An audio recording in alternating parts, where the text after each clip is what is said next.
Welcome, Internet, to the PixelPlay Podcast, a weekly gaming podcast for gamers by gamers. I am one of your hosts, Kaylan, aka Catastrophe, joined as always by my co-hosts Adam, CS Radical, and Chris at Gin and Chris.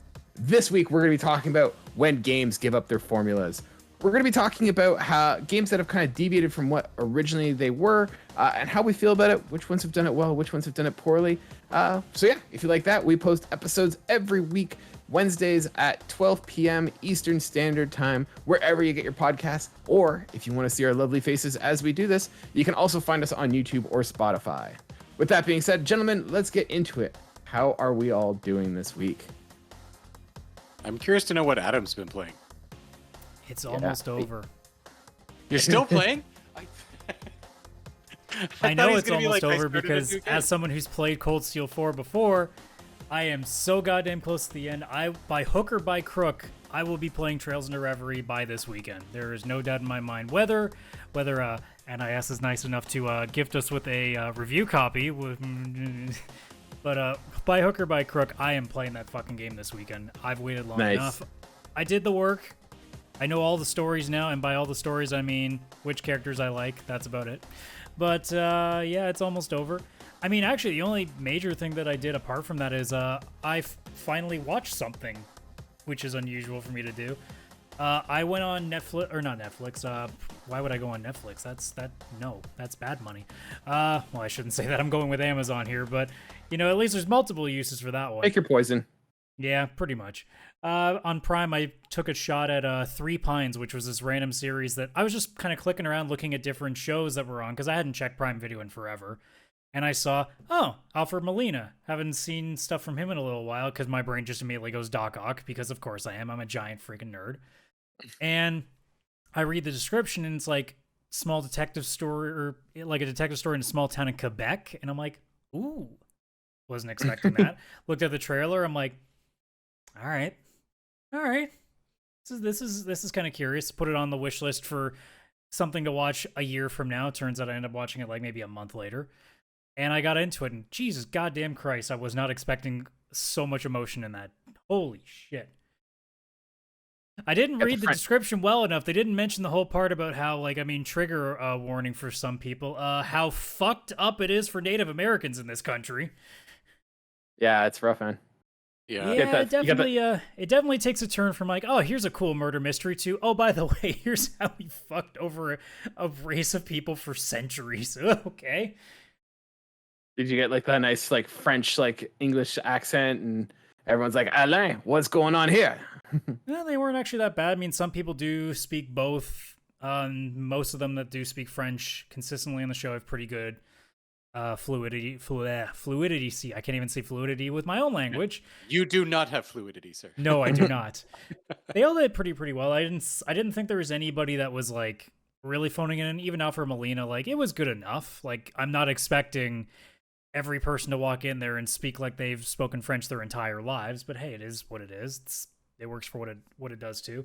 It's only 8 episodes. They don't take too much of your time out. Each case is also really nice to put together. Every 2 episodes is basically one murder case, so you get cool. You don't have to binge the entire show. You can just say, okay, I want to watch, you know, maybe an hour and change, get a couple episodes and get one case done. There's one murder case that goes through the entirety of the show, and then there's bit by bit there are every 2 episodes, so there are 4 murder cases in between. So it's nice biteable chunks. I ended up watching 2 cases on the night, and then the following day I ended up watching the other 2. It honestly doesn't require a lot out of you, and it actually ended up being a pretty nice watch. And like I said, yeah, there was a couple of moments where I got pretty choked up, which I was not anticipating when I first clicked start on this thing, but for anybody who likes a good murder mystery, I would honestly suggest that quite a bit. And I mean, if you're a nerd, you're going to say all I have to do is say Alfred Molina, and you're like, I'm in. I don't know what it is, but I'm in. 100% I'm in. Doc Ock solves murder. Got it. Yeah, that sounds awesome. Did you ever check out Citadel on Prime? I watched that. It's Chris, I think you would like that. So it is definitely in there. It's very much like a spy kind of like. It's very much like a James Bond thing in that it's a spy, but it's like that almost like comic book style spy where it's like over the top kind of Yeah, the trailer I saw when I was messing around on Prime, seeing what was there, I looked at that and said, "That's what I miss." Yeah, I will be watching you at some point. Yeah, Citadel's good. I recommend it. Jen, and I say that to you, Chris, because I know you're a James Bond fan, and Jen is a huge James Bond fan, and she loved it. So I think it's something that you should check out as well.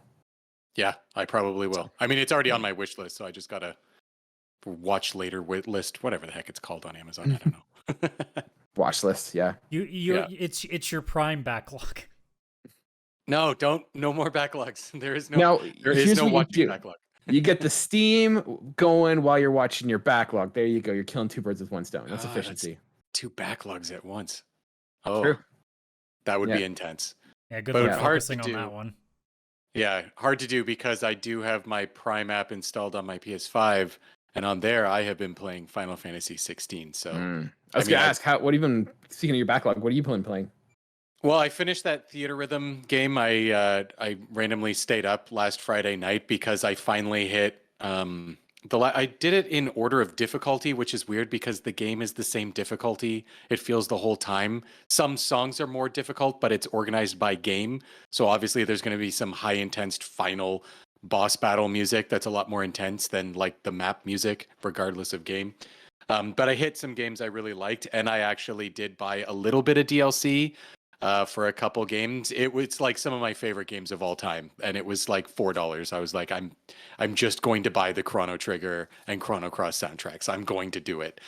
So you have a problem, sir. You have a problem. It was not a problem. It was the best night of my life. Okay, it was great, and I did beat that, and I forgot just how good, like, just a simple, nice game like that is, because it's. I mean, I didn't play it docked on the TV much or anything like that. It very much is like a portable Switch. I'd put on like some decent headphones because it's a game about music.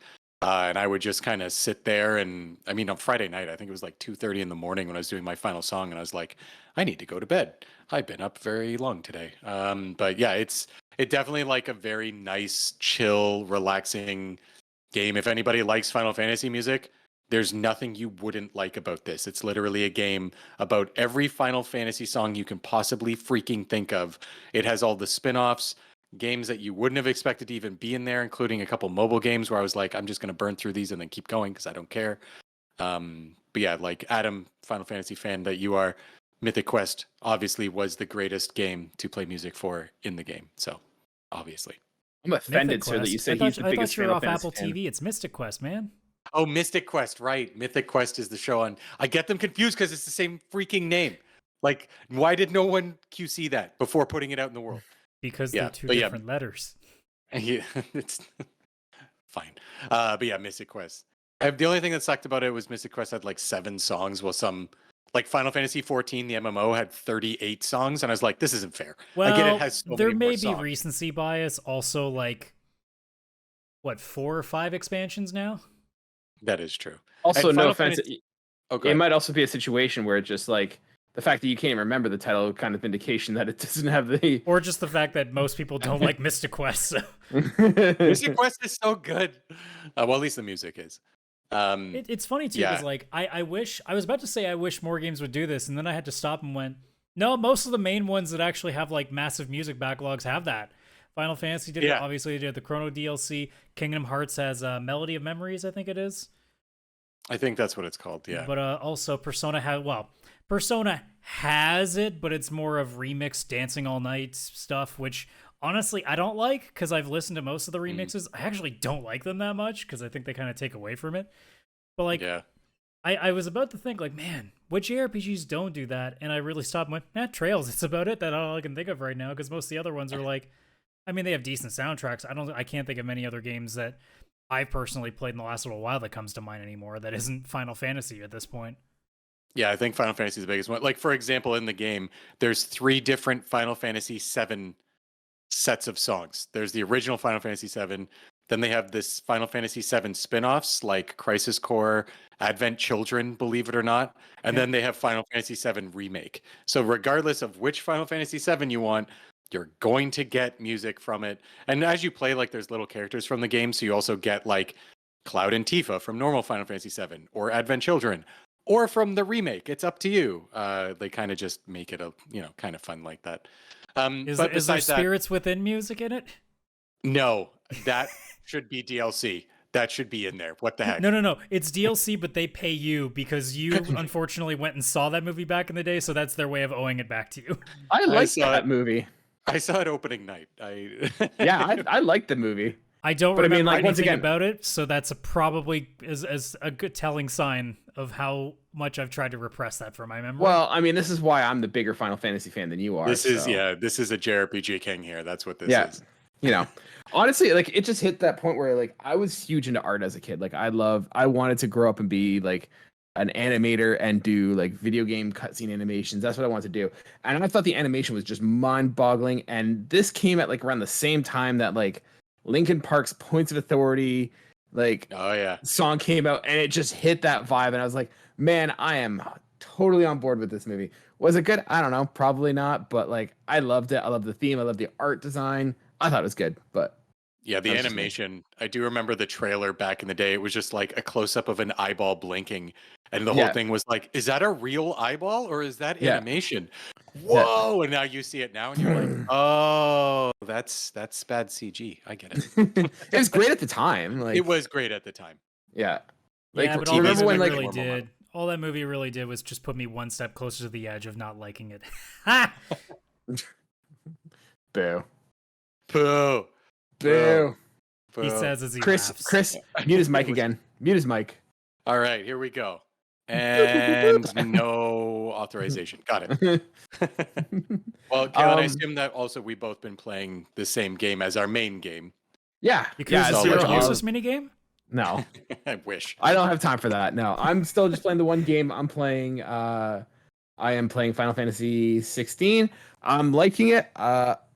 I gotta say, this game probably has one of, if not the best soundtrack of all time. Like, not like there's other ones that have like better soundtracks. Like I think The Last of Us, like I think that's also one that stands out.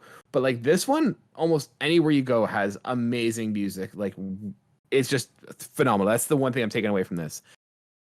Some of the cracks are starting to show on this game. Like now that I've spent some time with it, like I don't know, Chris, if you're like me, but like the game has a weird like valley in terms of like quality, like graphics, and abysmal at like sometimes it's like, oh my god, this looks incredible, and sometimes I'm like, this looks like an early PS4 game. Like the lip syncing is totally terrible. Like it feels like they're just like too well done models on like a flat background like thing. It's so weird that like the chasm that this graphical like production goes through is ridiculous.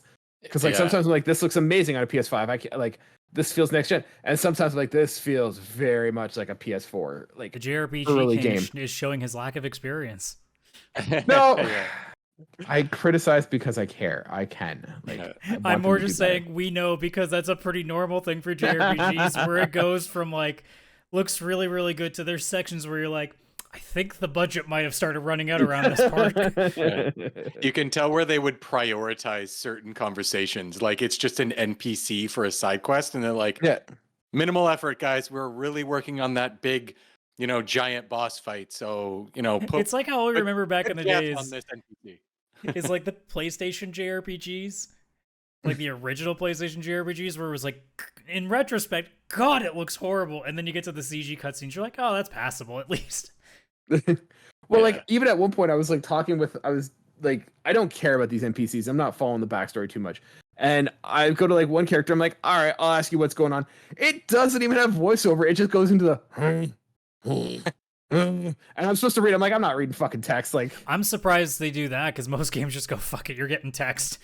Yeah, I am surprised at how little text there is in this compared to other JRPGs. Like most NPCs usually are text only, like in most JRPGs, because they just don't have the budget to do voiceovers for everything. And I keep talking to some NPCs or doing some stupid side quest, and the whole thing is voice acted, and I'm like, what's going on? Like this makes no sense. And like some side quests will go super dark and like meaningful and all this other stuff, and I'm like, what just happened? I thought I was collecting like 4 different flowers out in the grass and bringing them back. And now all of a sudden we're talking about the meaning of life. Like what Didn't just you happened? play Witcher 3? Aren't you used to this? Yeah, but this is Final Fantasy. This is They not told supposed you it to- was going to be a gritty one. You should have been prepared. I thought when they meant gritty, it was like Final Fantasy 15 gritty, where it's like the car can fly now. Like I just thought it was just going to be that. No, it's Yeah. Final Fantasy 6 midway through the game when the continent rips apart gritty. That is, Man, yeah, actually. I yeah. I am liking the story. Sorry, excuse me. I am liking the story of the game so far. So like totally still enjoying it, but like some of the polish is starting to wear off, and like I'm starting to see some cracks. Still enjoying it though, and like totally recommend it. So. Yeah, I mean, it's the Yeah. inevitability of a game that long too. Like I've played once I finish this, probably by Thursday or Friday, I'm going to have played 9 Trails games. As much as I love the series, playing 400-ish hours of gameplay, you start to go, yeah, that's an issue. Yeah, that's an issue. I still love you, but that's an issue. I was gonna circle back, and I was thinking that Chris, what happens is after he's played these 400 hours of Trails games, he gets the new one and he hates it.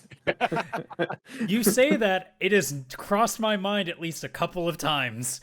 Going, what if Like- this is the one that finally sucks? What if this is my Mass Effect Andromeda, where I go, no! Or even still, if it's actually a good game, but he's just so burnt out on Trails that he's just like, no, That is not I don't gonna want fucking to do this happen. Well, it'd be so I am, hilarious if that was the out of case. my entire group that we watch Marvel movies in, I am the least burnt out. So trust me, I That is know. true. Like I said, the also fact that- least, not that he's not burnt out, but he's the least. Well, I mean, I'm burnt out to the point that, like, I don't know, like, I'm not head over heels excited for every movie, but every movie we go into, I'm like, all right, let's fucking go. It's just now I'm not like, oh my god, guys, 2 months until X. Now it's more just like, oh yeah, it's fucking this weekend. Let's fucking go watch it. I can't wait. Nice. While everybody else is like, yeah, sure, let's go. Yeah, I'm at that point.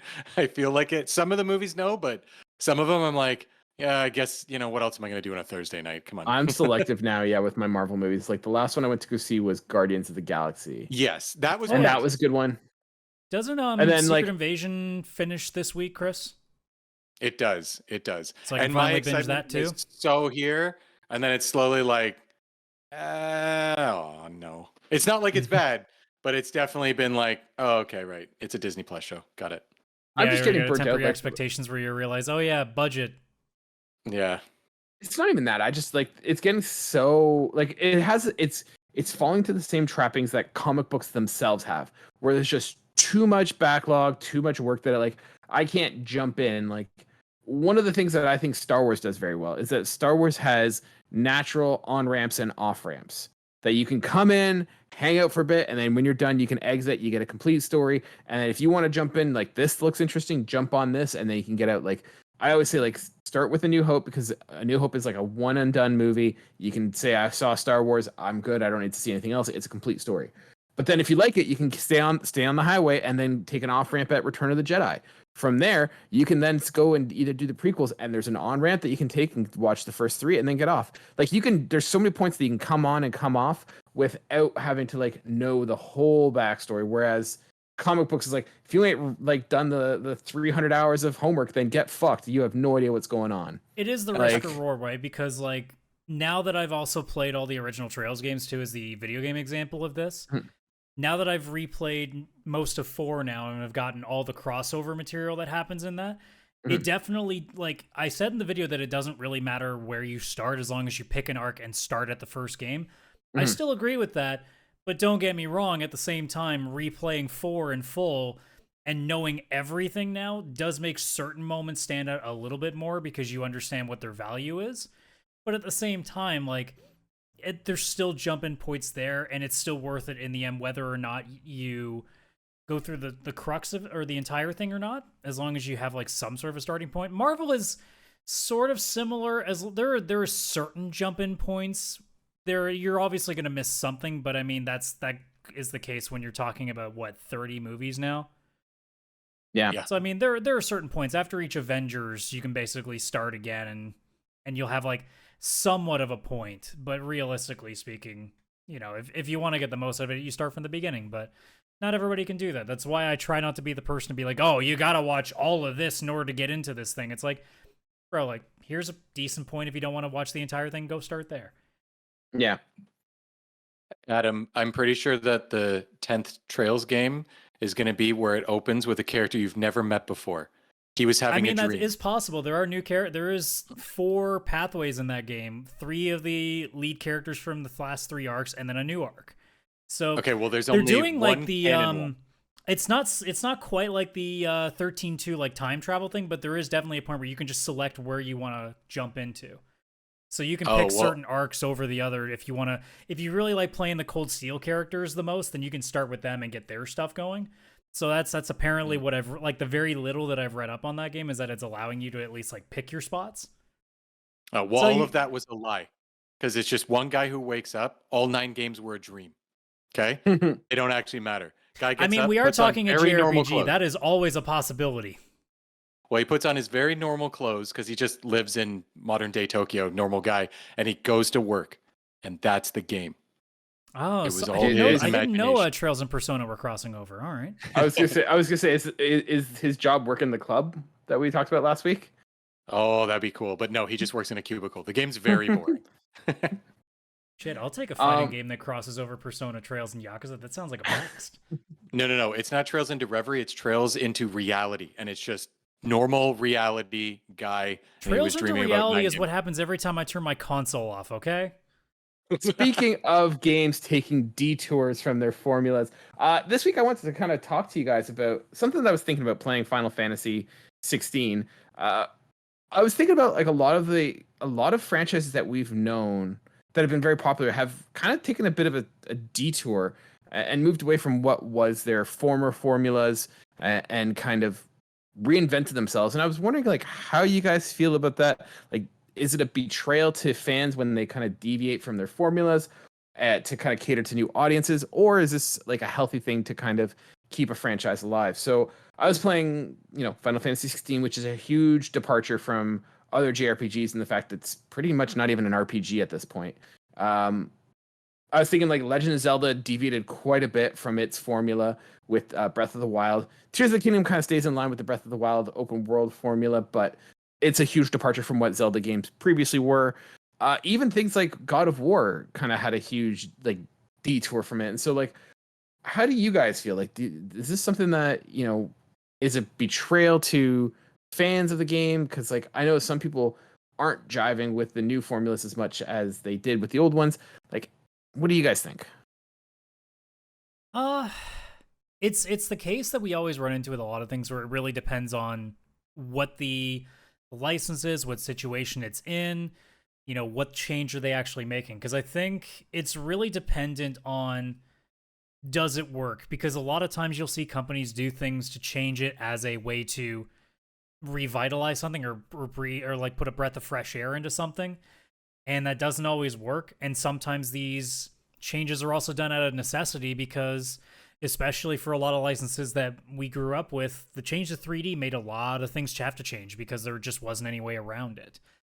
Some of them came out very well with it, like Mario did, but we haven't seen Bubsy in forever, and we know why that is. So sometimes changing up the formula is a death sentence. Sometimes it is what makes a game from already, good to legendary status, and in some cases from legendary status to forever god status, which is Mario being the prime example, from going from Super Mario World to 3D, or 64, I guess, technically, but to going from 3D is really like the big change that you would come to like right off the bat going, that was when they massively changed the formula because they literally had to. Graphics, you were not going to make a side-scrolling Mario game in 3D. It wouldn't, I mean, they could have done it, but it would not have worked out the same way. It just would have looked off in those days.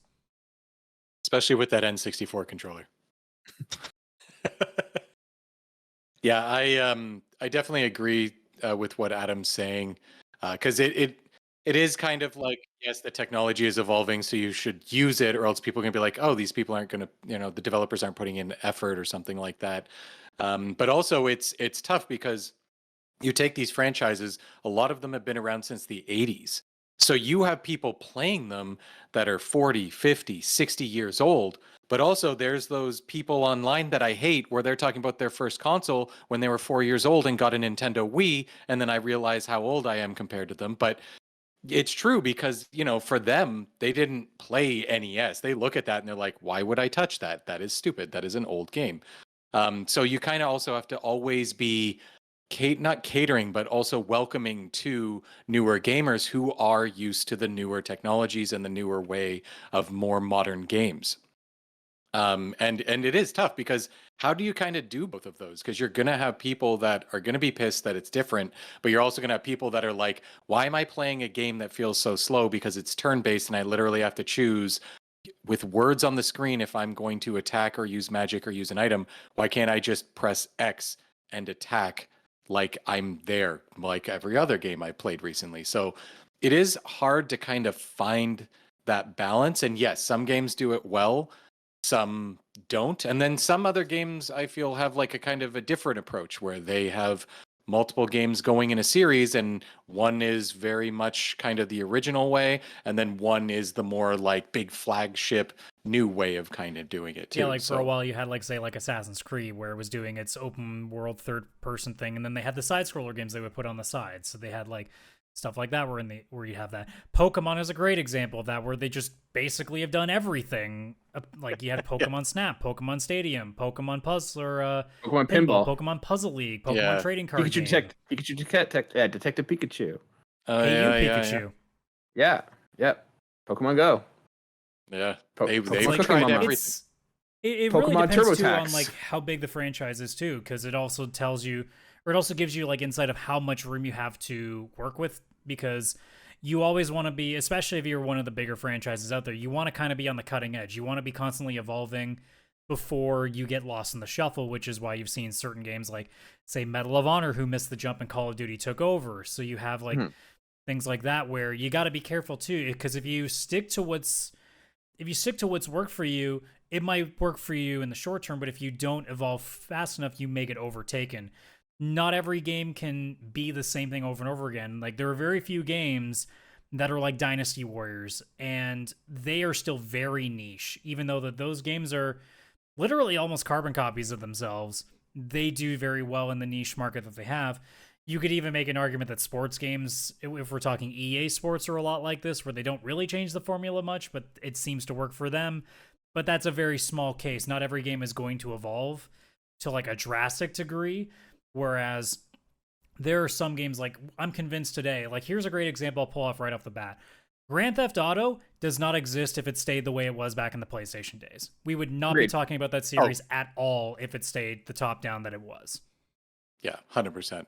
I think you make a great point there in that if like the case of like what makes you want to change is like whether you are happy with the niche stable audience that you have, or if you're looking for it to grow.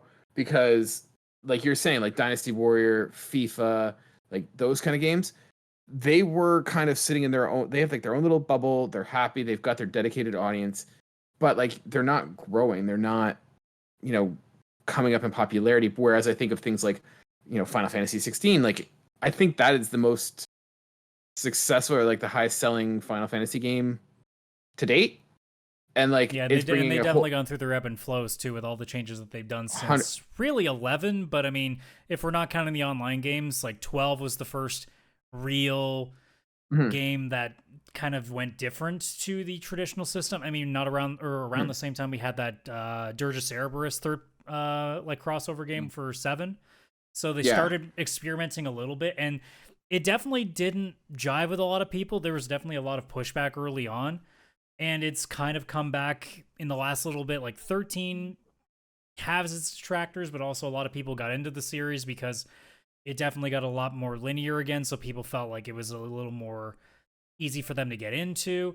15 came out, and then that kind of like brought a more casual audience in because it kind of looked a little more sort of realistic because you had cars and stuff.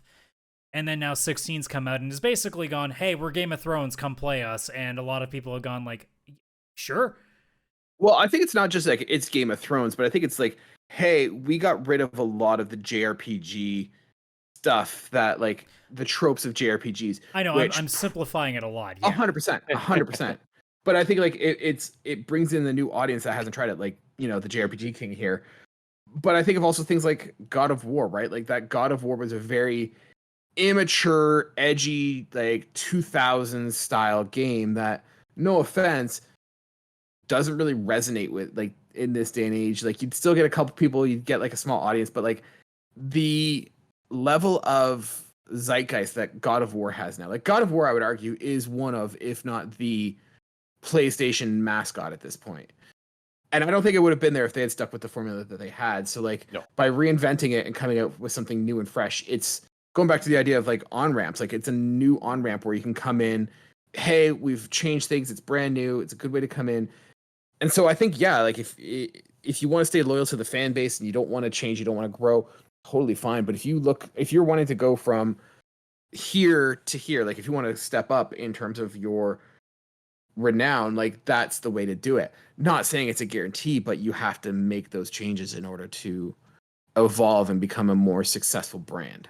Yeah, and there's always going to be risk no matter what that change is. Like even like it doesn't even necessarily have to be genre related, like graphical wise, like you can turn a lot of people off. The extreme example when it came to attention that was brought to it was Wind Waker, because a lot of people lost their mind when that game was announced because they're like, because wait, was Wind Waker before or after Twilight Princess?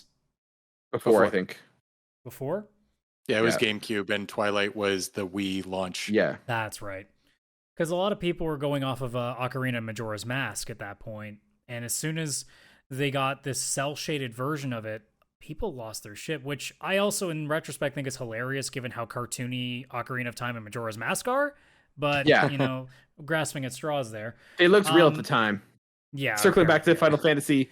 Yeah, the same way that we look at, like, say, Daytona USA as being real when we were playing those as kids, yeah.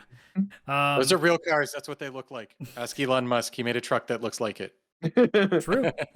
Life imitates art. But yeah, like, a lot of games will go through that sort of thing. You know, Wind Waker was the big one where I remember a lot of my friends were visibly upset about that. And then the game came out and everything was fine. So sometimes it works out, you know, and it ends up being something that people kind of either forgive or forget, or it ends up just being something that adds to it. You know, another one that I think of is like Resident Evil's had to reinvent itself twice already in its life cycle because the still camera, like third person style, wasn't working anymore. Like the technology was starting to move on. So Resident Evil 4 came out where it was a more fixed camera, a little more action based. They went a little too far on the action side in 5 and 6. So they went, okay, we're going to go back to our horror roots with 7. That's doing well again. I already get the sense with people with 8 that they're already starting to get a little bit tired of it, which means 9's likely not going to get received very well if that's the normal Capcom flow of things. And then they'll have to do something new for 10. But like, that's a big part of it always is you kind of got to keep gauging things as they are. If it gets too stale, maybe that's the time to do it. And sometimes that kills you. Sometimes that makes you stronger. Sometimes that gives you a few more years to kind of whittle around and maybe, you know, fix yourself again. Or if you're Sega, you just release another old school Sonic game to make up for the last mistake you did and you just keep going. So it's all situational. It's really hard to like nail down when the right decision or when the right time to make a decision is. I think it's really dependent on your fan base, especially because some fan bases tend to be a lot more forgiving. It really, really depends on the situation. And sometimes too, like there are just certain drastic changes that just don't work. Like well, I don't know what I don't know what Rare was thinking. Oh, sorry. Go, you guys finish your Sonic. I was gonna say Sonic developers don't even live in a society. They live in a box in a bunker underground. They have no access to the outside world. They have no idea how Sonic's being received. They literally just do whatever. Like Sega's just like do whatever the hell you want, and they don't know. Yeah, what the writers were like is. reading a monster novel one day. Was like, what if he turned into a werewolf? A werehog. And they send that. Out. No, it's not even a werehog because were means man, so that just means man hog. Yeah. They didn't need that in the bunker, okay? They didn't have an encyclopedia. They didn't know. But like what I'm saying is they like whatever, do whatever the heck you want. They have no idea what the reception is of Sonic. They're living in their own little abyss. Yeah, they send it out and they're like, they're going to ask for a Dreamcast 2 soon because this must be doing so well because they keep asking us to make it. Yeah, oh my God. Sonic is a horrible example of reimagining. Oh, I made a tier list of like the good and the bads. Sonic is number 1 on the list because they've not because like they've made the biggest fail, but because they've made the most fails consistently. it's not like any one thing, although it's probably Sonic 06, let's be honest. But I don't know, Sonic Goes to the Olympics was not really good either. No. But they repeatedly find new ways to fuck with their license and make fans go, all right, now I'm seriously done. And then Sonic Generations comes out, or Sonic Mania comes out, and everybody's like, son of a bitch, I'm back in. Yeah, that's me. That's me with Superstars or whatever that's later this year. I'm like, they've done it. They've got Lego Sonic DLC. They know what we want. And then there's going to be Sonic Forces Unleashed 4 or some crap. They're going to do something so dumb. Like, they're going to be like, all right, here's Sonic. No, wait, no, never mind. We're going to get a Shadow the Hedgehog too, let's be honest. That's what's going to happen. Yeah. So, like, for me, I'm thinking, like, if we're talking about what increases your chances of success of, like, doing this reinvent, like, the ones that I think of that do really well are the ones that, like, don't lose the essence of what the game is about, like, what the gameplay is. It's more about taking the essence of that game and applying modern aspects to it. So, like, once again, I think of, like, circling back, because God of War is the one that I always come back to, is like just an amazing reinvention of that game. Like, they didn't change the game, the essence of the game. Like, you're still brutal, you're still going around and, like, the combat's doing high combat. Like, the combat hasn't changed, but, like, it matured, it grew up, right? And I think that's, like, they didn't deviate. Whereas I think of something that, like, went too far, and I think of something like Assassin's Creed where it just went too far in the other direction, that it lost the essence of, like, if you remember, like, Assassin's Creed prior to Black Flag, I think Black Flag was the first one where, like, it started occurring, but, like, Black Flag, like, Assassin's Creed was a stealth action adventure. Like, it was about sneaking, stabbing. It was not a high combat, get in a scenario and fight off 20 people.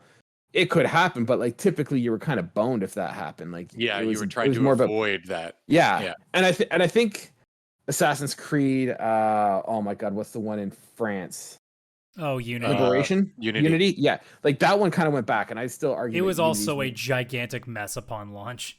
Don't let the hype get you. It wasn't that bad. But, like, I think of, like, Assassin's Creed went too far in the other direction. They're like, hey, open world RPG combat game. And it, like, especially with Valhalla, like, stealthing is not even really a purpose at this point. Like, I mean, narratively it doesn't even make sense. Like, stealth action, as soon as they put level like counters on all the enemies, you know now that it's supposed to be combat, it's not stealth.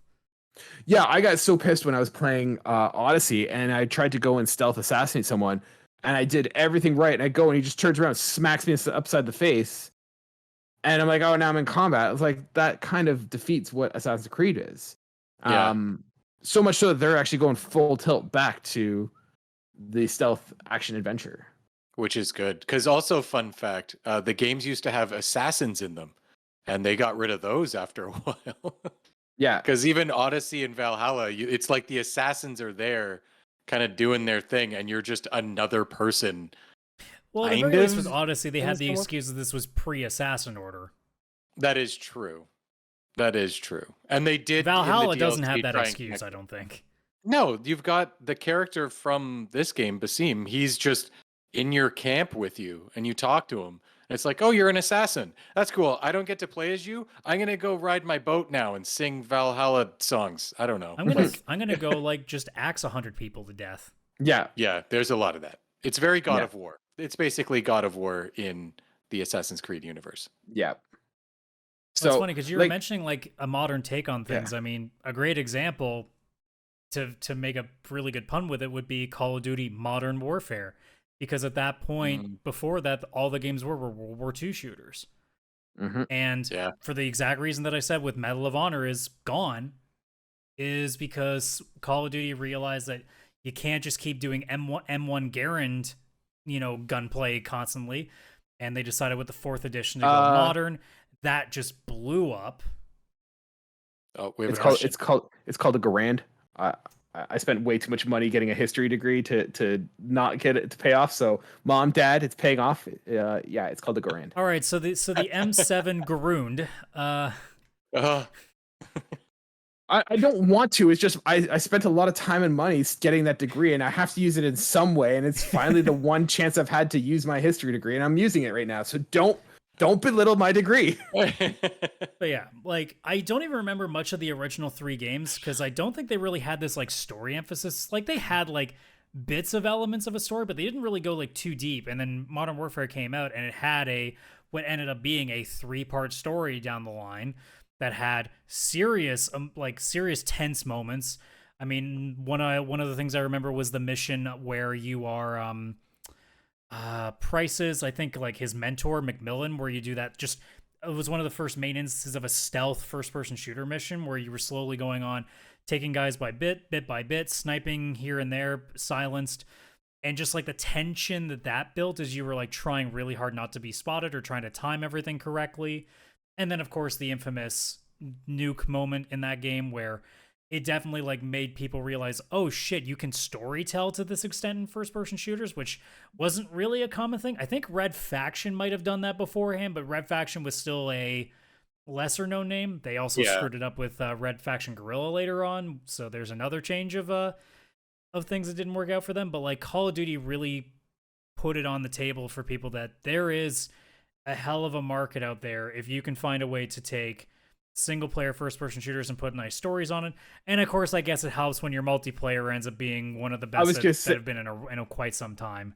I was gonna say, I think you're thinking of it like, I think you're putting the cart before the horse. I think because both Call of Duty and Medal of Honor both had great campaign stories. I think what elevated Modern Warfare was the multiplayer. I think the multiplayer was what was revolutionary because but their single player also killed any chance Medal of Honor had of being different because they were doing both well. Oh, 100%. But I think like in terms of reinventing themselves, I think it was the multiplayer, not necessarily the single player. You can't necessarily say the change was nearly as drastic in the multiplayer because I mean you can't really change too much with the first person shooter multiplayer until you get into like the Titanfall era stuff where you're now doing the wall jumps and things like that.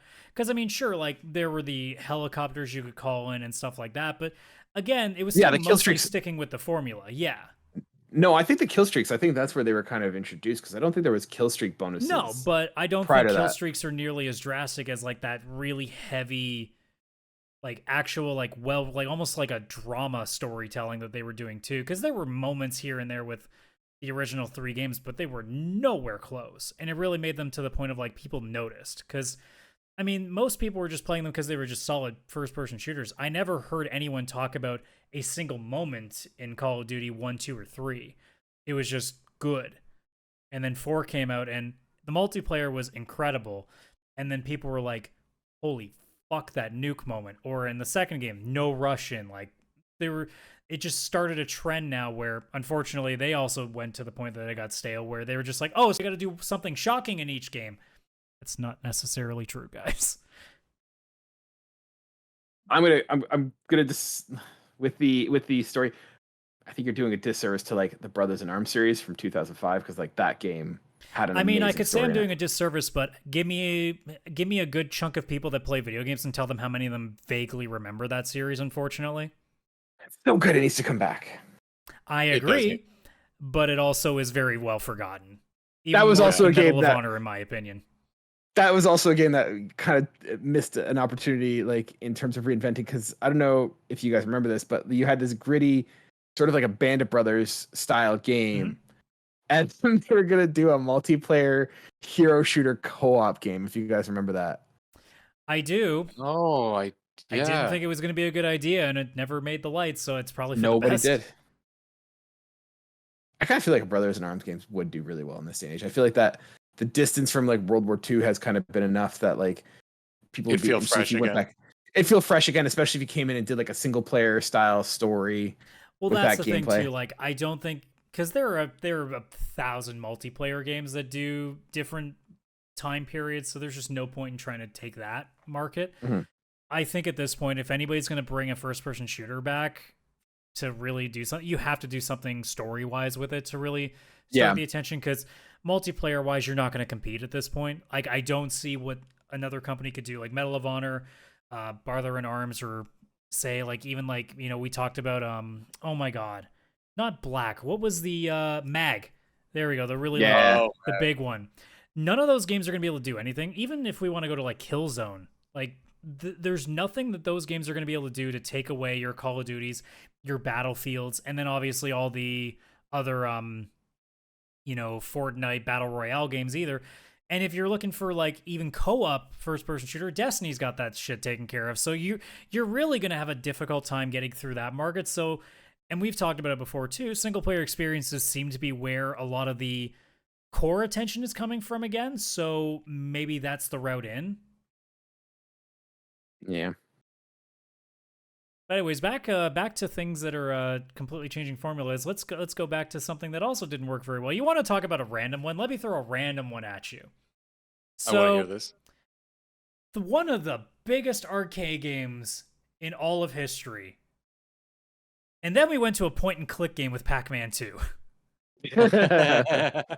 Who would have saw that one coming? Yeah. That is true. That is true. Because there are some, like, I don't even know if I consider that bad. I think it was just like, what? And that's honestly, like, I think those are, I mean, that's better because it's funnier to talk about that. Like, what's the point in talking about, say, a Mortal Kombat Special Forces? Like, it's just bad. It's just purely bad. There's nothing to talk about. At least with Pac-Man 2, you're like, wasn't it fucking weird when they took one of the biggest arcade games of all time and decided, hey, let's do like a kids style, like point and click adventure game? Well, I mean, that goes back to the whole thing of, to do it successfully, you have to keep some aspect of the spirit of the game. And that just kind of said, yeah, the spirit they kept was that Pac-Man has to run from shit. That was about the spirit. Yeah. So Ms. Pac-Man was so successful. They went back to their roots. She didn't forget where she came from. Yeah, she knew. She's like, put on her bow, went to work. That's what she did. Waka waka, motherfuckers, let's go. Because, like, in general, like, do you think that changing genres entirely is a good idea for any game that is already popular? Unless we're talking if you're doing both. But, like, if you were straight up to shift from, like, let's just say for the sake of it, you have, let's do not Assassin's Creed. That doesn't work. Breath of the Wild is probably one that did like a massive shift. Nah, I guess that's not even a massive shift. It's still not really, because I mean, it's still like the core of a Zelda game. It's just a bigger map. But like, I'm trying to think of like a game that did a successful shift in terms of genre. I mean, Legend of Zelda did, but back when it was Ocarina of Time, kind of like the whole thing with Mario 64, it was always a top-down dungeon crawler, and all of a sudden it was this full 3D. But Ocarina of Time is just linked to the past in 3D. That is like I would say true. the biggest change would be when it went from like Legend of Zelda 1 to Legend of Zelda 2, and it went to a side-scrolling game. That did not do as well. It did not do well. Like I'm trying to think, is there a game that has transcended genre? I mean, Resident Evil 7. I can give you one for sure. Oh, okay. Actually, I can give you two at this point, even though it's been a little bit slow. But the one that I can think of immediately that has completely shifted genres, Metroid comes to mind with going from Super Metroid and those games to Prime, where it was completely first person. I mean, it's keeping the shooter part of it, but it's not really the same because it's so much different. The big one that comes to mind would be Fallout. Yeah, that's a good point. Because that used to be an isometric top-down. Syndicate was similar to that, although Syndicate's not as big a name. But like Fallout was literally a strategy game or a top-down like game, I think, and it went straight into first-person shooter like it was nothing. So, but I think it also did it that it brought, because like I don't think any like there's gonna be people I knew. Shut up, no, you didn't. Like Fallout was an unknown entity prior to Fallout 3, and Fallout 3 put it on the map. They and knew I think what that, it like, was, but that was it. Yeah. But I mean, it still stays with the core value of like, hey, here's a post-apocalyptic adventure, go explore kind of thing. Yeah, so. I don't know if there's one that literally changed everything and survived. It's mostly like they changed something drastic. Like World of Warcraft would also come to mind too. I was just about to say World of Warcraft was like RTS strategy game, and then it became like this third-person MMO. Like same world, all that, but definitely a huge change in genre. And it's not like they were still making Warcraft 4 or something on the side for everybody who loved that. It was like, no, if you love these characters, pay monthly and go do this instead. Come on, go do it. Money. Money. Yeah, that's a good point. The other one I was thinking is when Mega Man went to like the Mega Man 64. I forget what Mega the Man game was Legends. called. Yeah, that was Legends, on yeah. my list. Yeah. Yeah, that was because like change they're title. all still keeping something that made it popular. Because I mean, with Fallout, it's still the post-apocalyptic. With Warcraft, they basically kept the characters and the world intact. They just made it an online game. Mega Man Legends, you were still Mega Man. Like that never changed. You still were fighting robots and shit. So that never changed. It was just the gameplay that changed. I don't know if there's one that literally changed everything about it. Would Donkey Kong Country count? I'm trying to think, because that was like an arcade puzzle game, Donkey Kong. I feel like that's not like a good platform. example, only because back then they didn't really have like the ability to carry like a real image. Because like Donkey Kong was literally just a game about you jumping over barrels. Like we're talking about the real. That would be like if we just took Pong and we're like, yeah, they turned Pong into Onimusha. Yeah, it's like it just doesn't exist in that way. So it's that is true. One of those where it's like, I'm really trying to think if there's an example I just want to bring that does that. I just want to bring this up for show and tell because it's relevant. Look what I have. Oh, fair enough. Old Donkey Kong Game & Watch right there. See? Donkey Kong Country, but different. Because I think like, more often than not, the exceptions that are the really biggest of changes generally don't survive because they end up being done more out of desperation than they do anything else. Yeah. Mario's done a lot of changes, but it was always kind of like side games. Like you'd have your core platformer Mario, then they went 3D, and then they were like, also here's golf and kart racing. Yeah, but like the difference was also, they were here's an always doing something along with their major titles that weren't really changing they too didn't much. Stop the major titles. Because I mean, like they've always had drastic changes in some aspects, like obviously going from Super Mario World to 64 and then going to Sunshine, where you had a complete difference in with the I forget the name of the spray thing that's on the backpack or whatever there. And then going to Galaxy, where it completely changed how you play that game. And even Odyssey has its own different changes with the hat throwing mechanics and stuff like that. But for the most part, like Pokemon, again, like I mentioned earlier, does that, but they always still kept their core games going. Yeah. The only times that I can think of, and they're all bad, the two that stand out to me would be Star Fox Adventures, which drastically changed what they were. That was awful. And it was terrible. And then any Mortal Kombat side game that was not a mini game like Mortal or like oh my god, Mortar Kombat. There we go. Oh yeah. Because like Special Forces, Mythology Sub-Zero, Shaolin Monks. Shaolin Monks was okay. That was probably the best out of these three examples, but they all like drastically changed what they were, and they all utterly failed. Yeah. Star Fox Adventures, no one talks about that game apart from people who want to draw furry art. That's about it. And the other one I can think of too is Banjo-Kazooie Nuts and Bolts, which I don't think anybody played that game and went, you know what I want? I want car building mechanics in this game. Yeah, that one was like they kind of kept the same game and just added a horrible mechanic to it. Yeah. And it was, what the hell are you doing? You unlocked like an old memory of me for Mortal Kombat Mythologies Sub-Zero because I had that game. It's so unbelievably, impossibly difficult. Yeah, I had it for the N64 and I lent it to a buddy of mine, and his older brother, I think, sold it for drugs or something like that. And now so they still had it? Go get it, man. That's one of the no. games. When I was a kid, like I was like, "Hey, where do you have it?" And he's like, "I don't know. My brother borrowed it and never had it again, so I don't know what happened to it." So, but I don't even remember playing. Like, I don't remember it like this. Like, I tried. In theory, it was a great idea. They were like, "Hey, let's make a like story-driven like platformer with the Mortal Kombat fighting system," and then they forgot. Oh yeah, our characters never had to turn around back then. Yeah, like they should have made a you're gonna fight, the game. But if you want to turn around, you have to hit the B button on the N64 controller. And we were all like, couldn't I just hit the D-pad?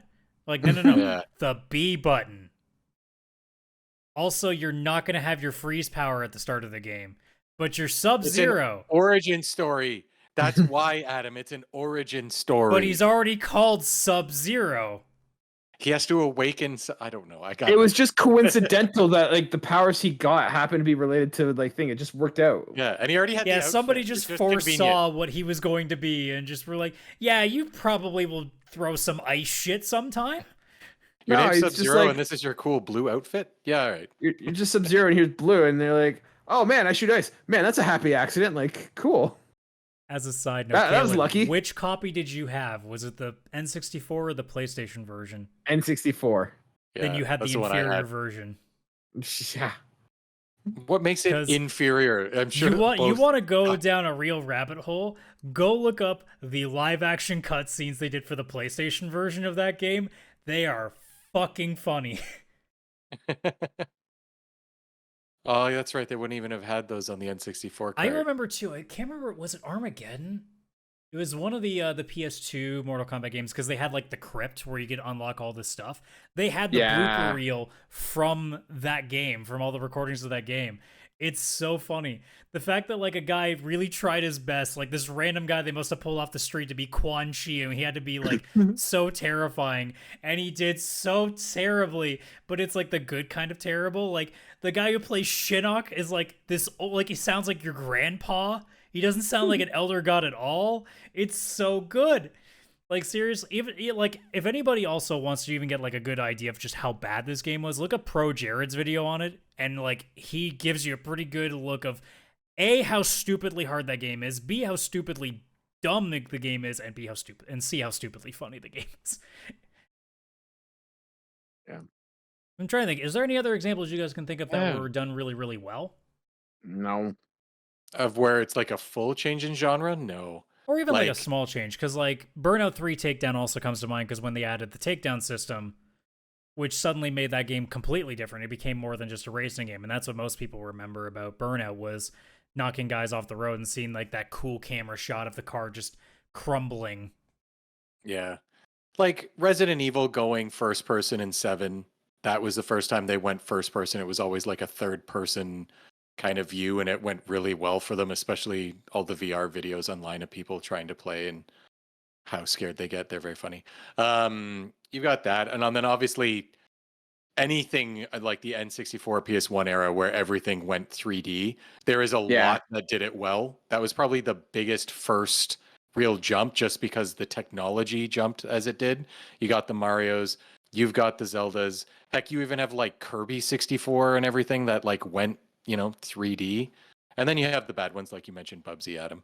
Yeah, like you really look at that point in history, that's where so many franchises had to change up the game, and it really told us which ones were gonna, like, so many franchises either hit their stride, became undeniable, and literally can't do anything wrong, unless you're Sonic, in which case, I don't know how you're alive, you're like a cockroach in the gaming industry. Or you are like your Bubsies or your Earthworm Jims where you died. Oh, yeah. You're done. You died. You died of a very quick but still painful death. Yeah, those ones did not do it well. I'd say the first big one was like going to 3D, and then at some point it was like going open world or like opening games. Multiplayer was a big change too. Oh, and multiplayer. Yeah. You start like once you started having like more online capability. Yeah, then you had like obviously with Final Fantasy 11 was their big foray in. Obviously we said World of Warcraft. Then you started seeing a lot of like Unreal tournaments. Like you started getting all those games making the runs in. Like Wolfenstein, like people forget Wolfenstein 3D isn't the first Wolfenstein. So like, wait, it's not? No, it's not. Go look up the first Wolfenstein. It's interesting. But even like Prince of Persia is another like one where like the transition to 3D. Yeah. I mean, Pac-Man, going back to Pac-Man. He's got some weird 3D games now. Dude was literally like, he literally went up and down to eat pellets. Now all of a sudden he's got like a house and a family and he's in a 3D world. Crazy. Because it seems like there were two real points where franchises like decided whether they were going to be big players or not. The 3D was a big one, and then online play seemed to be like the second nail in the coffin. I think now we're getting to a point where it's also now it's not like a genre changing thing, or it's not like a game changing thing. Now it's a reputational thing where now a lot of companies are starting to figure out if their games can survive by them getting too greedy. So it's now it's a weird like drastic change in the way that a lot of games are being microtransaction ridden, or your battle passes, or your always online stuff. So now we're starting to get into that age where now we're seeing another test of time for some series, and this time it's a monetary change rather than it being anything really gameplay wise. So it's interesting now, like I don't know if we have this conversation say a decade from now and talk about it too differently, because I don't think nearly as many games are going through like the level of transitions that we see now with a lot of the games that we've talked about. Because I mean, back then, like the industry was still sort of building itself out to what it is today. So it was really a time of testing. Now it seems like most things have found the footing that they want, and now it's a matter of, okay, it's an arms race to who can get the most money out of people. And it seems like now, more often than not, the big drastic changes are coming from either your Kickstarter projects from people that used to work on old franchises that are dead and buried, or people that are taking like the indie version of something and then doing something completely different with, like with Stardew Valley, for example, taking over what Harvest Moon used to be. I don't know if a lot of big franchises now, apart from like the ones that are never going away, like your Sonics, your Marios, you know, those are the ones that are going to be able to make those drastic changes and be fine. I don't know if too many companies now are going to make like that level of a drastic change anymore, because it's so financial with shareholders and everything else. I don't know if you're going to see that nearly to the extent that we used to. That we used to? No, probably not. Like we'll see it every now and then, like Resident Evil and stuff. But that, like, those are examples of franchises that needed it, because like Resident Evil 5, not as well liked, still liked, but nowhere near as the first 4. 6, horrible, and they were like, we have to do something drastic. It was almost needed. Yeah, more often than not, now we're going to look at more minor changes probably. Yeah, whereas I think you'll get more reimaginings, right? Like I think even if you look at something like Saints Row, like I think what it is that I think we're going to look at back and we're going to find franchises that were probably more immature, more simple, and kind of take it into a more like kind of bring it up to a modern standard. And I think of things like Saints Row, like it kind of got way over the top, and then they just did a reimagining. So I think we're gonna get fewer, like I think we're gonna get more and more reimaginings in terms of changing the gameplay to kind of reflect. You might even get more reverse changes back. Like you might start seeing more games do, you know, obviously like what Sonic keeps doing every other game because they realize they screwed up again. But like I'm pretty sure they did it not too long ago, but like Castlevania, for example, it would be really cool to see like an old school pixelated, like just really high quality pixel art, like Castlevania game. I mean, we know we had that with Bloodstained, I think it was.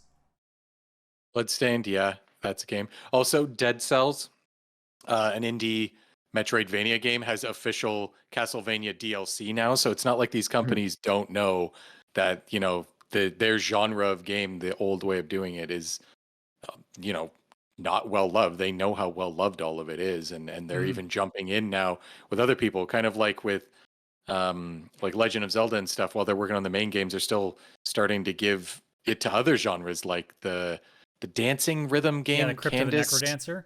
Yeah, Crypt of the Necrodancer, but they did like a Zelda one, a Hyrule one, yeah. What the heck is it called? Something Hyrule. Dynasty Warriors. They've given, you know. So they're kind of doing things on the side, a lot of these companies, but they're keeping their major franchise thing. If it doesn't need rebooting, they're leaving it, which is good, because I was worried for a while everything was going to go either open world, live service, or a battle royale, and we were going to be like, oh, Mario Kart, but it's not normal Mario Kart. It's a battle royale only, and here's your battle pass, and Cadence of Hyrule. Yep, Cadence of Hyrule. That's what it was. That's a game I want to try. Because like, here's a fun question, because we're winding down here. So, if there was a game that you wish would reverse change, and what's a game that you would like to see just do a change now because you think it's getting stale? Because to me, my obvious answer of going backwards is Final Fantasy. I still want them to do what they're doing, because obviously I want more people to get interested. I mean, look, Kaylan suddenly playing a Final Fantasy game. Like, that's awesome. That's a bad sign. That's a bad sign. You've gone too far when Kaylan's on board. I mean, also, like, me and Chris are still going to keep beating the drums for make a third fucking Chrono game, but we're never getting that. Yeah. So, like, I've also been like, I don't see why Square can't put a small team together and make, like, an old school, like, I'm sure, like, people say, well, Bravely Default. No. I want a Final Fantasy goddamn label on it. Yeah. And I want one that's literally your old school. It doesn't have to be like I don't want like a Super Nintendo one necessarily, but I want one that still just has the old school ATB. Yeah. Because I think that still works. And I still believe to this day, like, I know a lot of JRPGs now are going the more, battle focused stuff. I still think the reason that a lot of JRPGs work as well as they do is because they don't spend so much extra time trying to iron out the kinks of a buggy battle system when the system is so easily tweakable when it's just fight magic. Like, Trails like does a decent part of having just enough complexity to it but not being too in depth that it suddenly means that it can break. So yeah, it's all stats too, right? Like, the it's advantage just to those is that the story does not suffer because the team can spend most of its time on that because that's where the focus is going to be. So not every game is going to be able to do what 16 seems to be doing well. It's an anomaly where you're going to have a game that seems to control pretty well, but also has a really good story. Not every game does that because a lot of games have tried. I mean, look, if it worked as well as it did, a lot more people would be talking about the Tales games. I know Chris is a big fan of them, but not nearly as many people play Tales games in comparison. So it doesn't work for everybody. Same goes for Star Ocean. Those are games that you would think would be better off. Like, it's a space combat JRPG. Doesn't do a lot of numbers, though. So I think the reason that I still want Final Fantasy to go back to its roots isn't because I don't think the new way things they're doing are bad, so much as I think they're at their best when they were doing it the previous way because the stories were at its best then. Yeah, I kind of wish that they do kind of like what Legend of Zelda is doing, because I know there's Breath of the Wild, Tears of the Kingdom, and stuff like that, but it's not like they're not releasing Link's Awakening remake or the HD version of what's the one in the sky? Skyward Sword. Like, they're still giving fans access to the more traditional Legends of Zeldas, whether it's top down or 3D, and then also here's your new major one. I do think that's kind of the best way to do it when you have multiple fans of different ages and genres. That, have a Final Fantasy 16 that's action based, and then have another Final Fantasy that's this traditional one, and it's just two separate games. And it's kind of like Call of Duty even does this when you think about it. They have the Modern Warfare, and then they have like the Black Ops set in like the 60s or something. Like, they don't just stick to only one thing. They kind of go back and forth to keep it interesting and kind of give everybody what they want. Resident Evil, here's your first person game, but also here's Resident Evil 4 remake, where it's the old style, just a little more modernized, but still your old style. And then we just ignore the side games like Outbreak. Yeah, those don't exist. Operation Raccoon City. Yeah, like because I think that when you take these games, they are doing well. Final Fantasy 16, Breath of the Wild, obviously, and stuff like that. Don't get rid of the new way, because it got you a whole bunch of new customers. Kaylan's on board with JRPGs now. We finally achieved the status. The only reason I joined this podcast was this moment. It was like Sub-Zero. You foresaw the moment that was coming and you wanted to be present for it. Yeah. But then there is other games that I don't think that works for, and that's like Assassin's Creed. They went one way. They took out Assassins. They took out the stealth. They took out like the small city that you can like really learn to know where things are, so you can like plan your attack, to just giant open field with 500 enemies and you have an axe and go fight. They can keep the Spartan kick, though. That shit was fun. They can keep that. But really, it's just like they've lost their way, and they know that they've gone too far in one direction and just kind of bring it back. They don't need to do both. You don't need like Valhalla 2 and this new Assassin's Creed Mirage. Like, just kind of go back, because you're only going to have the one game. But Final Fantasies, definitely have one of each. Square should do some turn-based games and then keep their Final Fantasy 16s. Resident Evil, Capcom, they're already doing it. They're smart. They know what the heck's up. Obviously, they're probably shitting their pants with, what do we do with Resident Evil 9?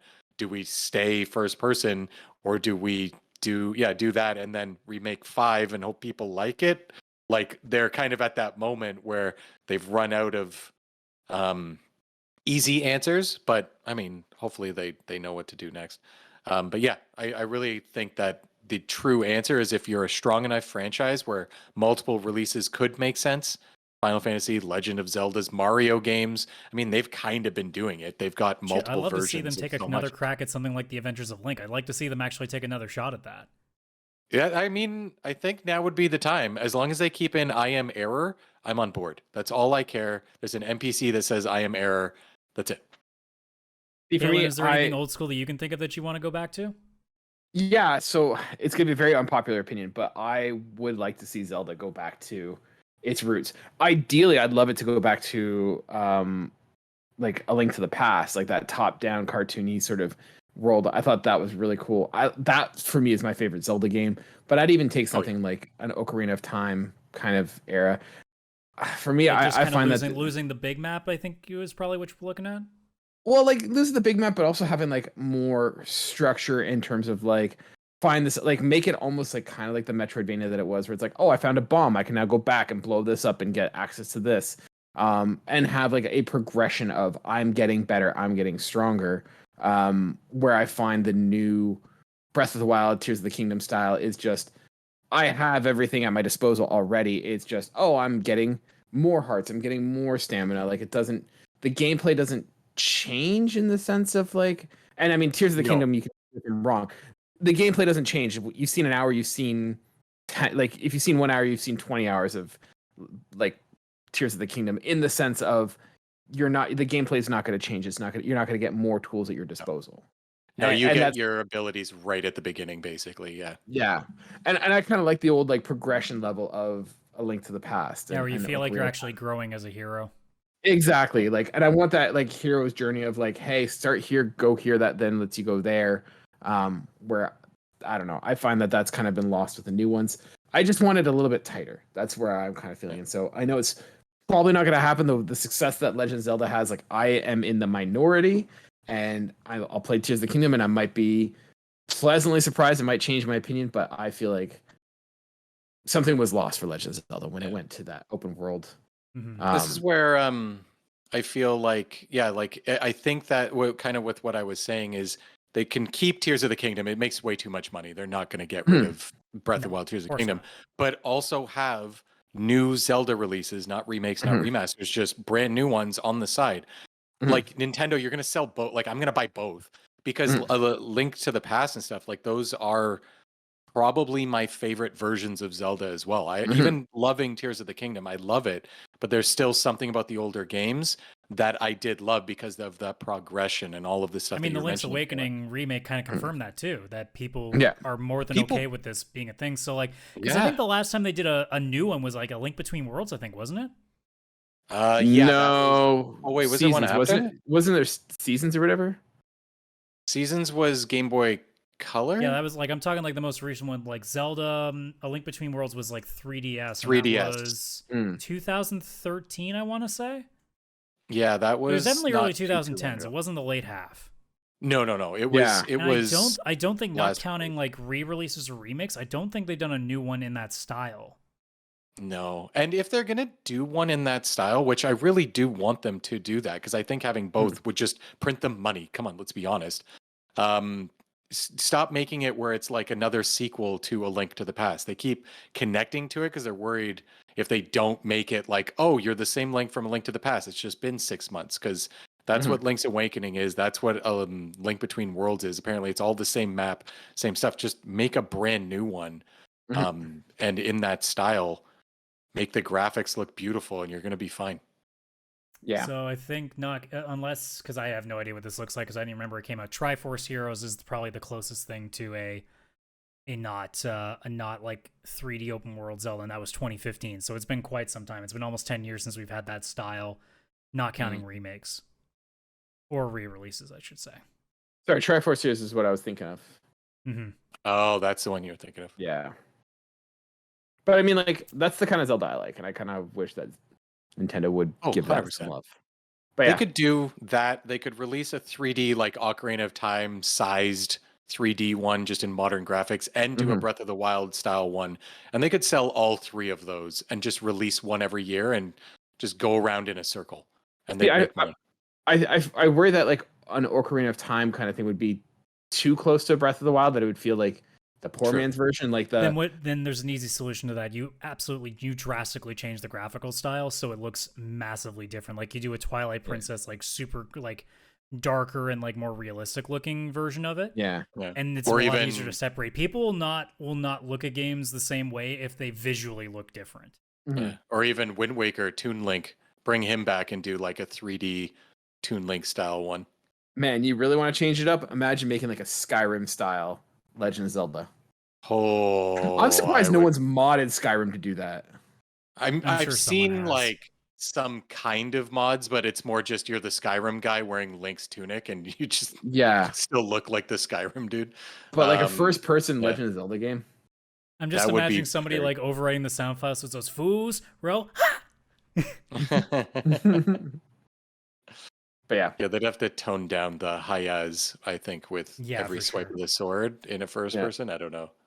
In terms of games that I would like to see like a fantasy like redo of, there are two like I think that would come to mind too. Like they're all like personal ones for me. I think Kingdom Hearts as a turn-based JRPG would be really interesting from the Disney perspective. Yeah, because I mean you kind of see like what Mario's done with the Rabbids game. Like it's so interesting seeing it in such a different format that I'm even just thinking of like, you know, a turn-based JRPG with you know, I mean, you might actually have a fighting chance to not make Donald look like an absolute friggin' idiot by dying every 5 seconds to anything. And also, like, the cool, like, ultimate attacks you could see, like, certain Disney villains do would be such a neat thing. Yeah, and then the other one, again, because it's recent to me, I need Arc Systems Works, guys. I know you're busy probably doing, like, 7,000 other projects, but go call Falcom and make a goddamn Trails fighting game, because there are so many cool characters you could do with that. Holy shit. I know it's not popular enough because, I mean, Persona was pretty big. Grand Blue Fantasy was pretty big. I mean, the closest thing we got was they did a, what was the name of it? It was like a Blaze Blue Cross tag team battle, and they got Ruby, like the Rooster Teeth, like, animated series. Oh. So, like, that was random, but even then, that still is quite popular. I don't know if Trails would quite qualify for that, but goddamn, I would. If Guilty Gear fighting game but Trails came out, I would. Yeah, I don't care what. If there was a collector's edition, I would be total Kaylan mode there and buy that shit. For me, game that I'd like to see like remade, I'd love to see them do something with like Syndicate. And I know they tried it with a first-person shooter, and I just think it didn't work out. But if you did like a third-person action adventure of like Syndicate, a la kind of like Cyberpunk, I think that would do very well. Honestly, I just keep thinking of Chrono Trigger and Super Mario RPG. I just want more of those. I don't even want them to just make new ones. It's been so long, it feels like a remake. Just make it. Just make. No remake. Just make. Okay, you're gonna get a Chrono Team Racing, and you're gonna like it. I would love that. I would love playing as all of them in a kart racer. As long as it's Quarters of Time sounds like an awesome racetrack. Yeah, right. You could go through time, and as you're driving, it would like transition from different times. All right, fine. It's gonna be Star Fox, but in the oh my god, what's the name of the aircraft in that game? In Chrono Trigger. Oh my god, what's the name of that aircraft? The Epoch or the Epoch? Yeah. The Epoch. Yeah. It's that? Okay. It's just time travel flying. Actually, no, it wouldn't be Star Fox. It would just be Pilot Wings. As long as it's not Star Fox Adventures, bringing it all the way back to that. I mean, stupid.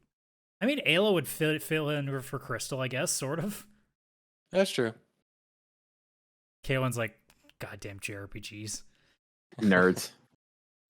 It's your new favorite you're one genre. Of us now. Deal with it. I played one game and I'm not even finished it yet. And we've talked about how it's not actually even a JRPG. No, it is absolutely not. That is one thing I'll say playing this. It is a Final Fantasy game, or it feels like one, but it is not a JRPG. It is a Final Fantasy Western RPG. So would you say that was the big dramatic shift? Is Final Fantasy is no longer a JRPG? I wouldn't even say it's an RPG. It's just a game. That is true. There's very little RPGing going on. It's just an action adventure in Final Fantasy world. Do you want the sword with the bigger number or the smaller number? That's pretty much the RPG and the RPGing. I got another fun one. Yo. As an aside game, I wouldn't want them to completely change all the games to be like this. I think a first-person shooter Uncharted game would be fucking cool. Like you take the set piece that happens in the fourth game where you're like being dragged under a car by the rope. Imagine that in like first person trying to shoot shit. That sounds like oh my god, that would get so disorientating. Because it's like it's not nearly as many like puzzle jumps, but it's more like similar to I guess sort of like the Doom games in terms of how like their movement goes. Just a lot more of like the sort of like jumping around things. Like you can still do the tying a rope around something and like gliding across or launching yourself over a gap. Like I think that would be an interesting like side thing, because all I think of too is like missing how much the James Bond first person shooters were like, and thinking like, well, oh yeah, those aren't coming back. So maybe, you know, if something like an Uncharted does something similar, because it's almost like a first person Indiana Jones too, which just sounds like a lot of fun. Oh yeah. Tomb Raider, but make it a cooking simulator. Lara Croft is sick of going out, so it's we Lara called Croft that Legend of Zelda Breath of the Wild. Actually, that is accurate. That is very accurate. Okay, what's something absurd? What would be something really funny? I was going to say the murder of Sonic the Hedgehog kind of covers that already. That is true. All the dating sim stuff has kind of solved that problem. Dead by Daylight has one. KFC has one. KFC's dating sim. That's the one. That's the genre crossing, no idea what's going on. All right, somehow let's collectively come up. What's the weirdest thing Mario hasn't done? Mario Odyssey, like do like a Mario Grand Theft Auto, like make the Mushroom Kingdom just like seedy underbelly. Yeah. M-rated for Grand sure. Theft Autoed. See? We already have a name. That's perfect. There you go. All right. I think that's a good, I think, you know what? I think we peaked right there. I think that's a good place to cap it off. If you guys have good suggestions for games, we'd love to hear them. We'll read them on the show next week. If you want to submit those suggestions, you can reach us out on our link tree, linktr.ee/pixelplaypodcast. There you can find our Discord channel. You can find our Instagram. You can find our X, I guess it's called now. I don't know how that works. But the site that's probably dying before this year's over. X, please the website formerly known as... It's the only smart decision. Anyways, you can find us there, and you can always find us wherever you get your podcast by searching for Pixel Play Podcast or on YouTube and Spotify. With that being said, I've been your host, Kaylan, aka Catastrophe, joined as always by my co-hosts Adam, CS Radical, and Chris at Gin and Chris. We'll see you guys next week. Have yourself a great day. Bye for now.